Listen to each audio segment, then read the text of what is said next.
Okay, this one's authentic. This one's also authentic. Oh, and this one, what could it be? Yup, also authentic. Hold on. I just found 3 authentic Poltchageists in a row in the Scarlet and Violet DLC.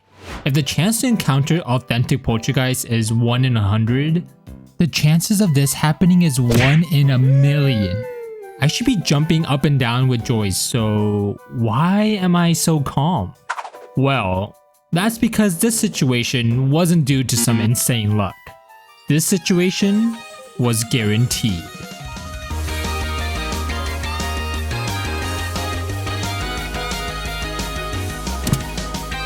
Let's go! First of all, let me just say that this video is pretty much spoiler free and I won't be discussing any of the story in the DLC.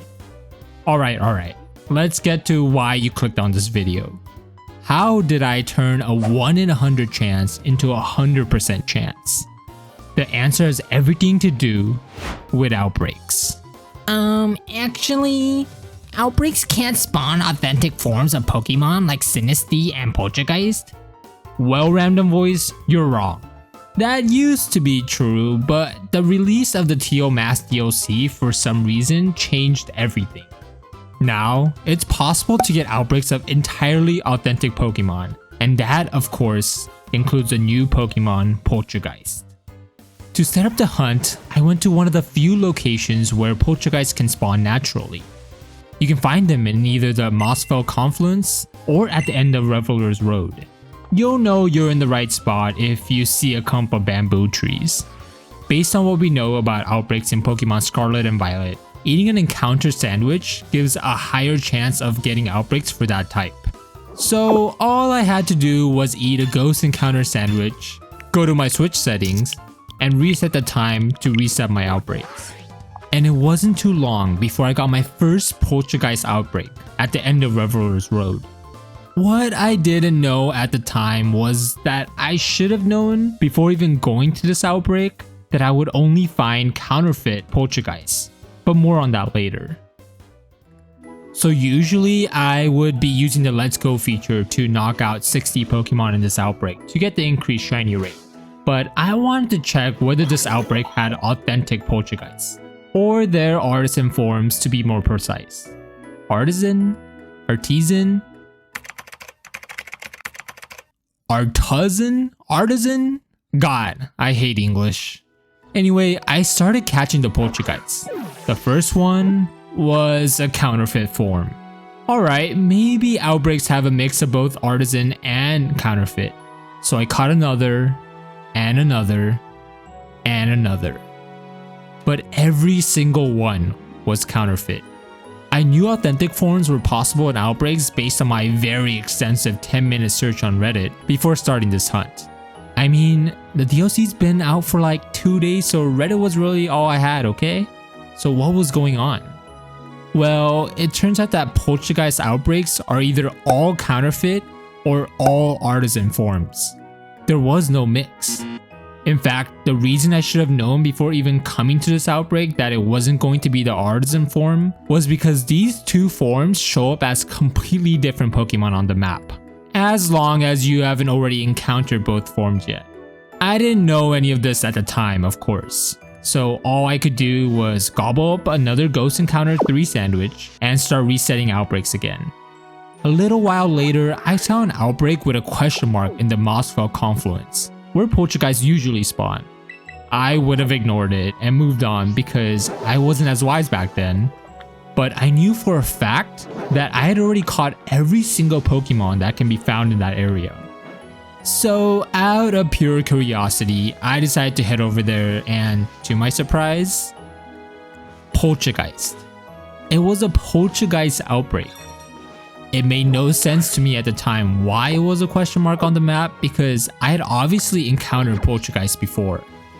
But after starting to catch some of them and seeing that each one was an artisan form, it clicked. I had just found an outbreak of all authentic Poltchageist. I immediately used the Let's Go method to knock out 60 Poltchageists, and after doing so, I started looking for the shiny. Now, the authenticity might be guaranteed, but that doesn't mean the game was going to make this shiny hunt easy for me. Based on pictures I saw on Reddit, Shiny Poltchageist has a dark green jar instead of the usual black color.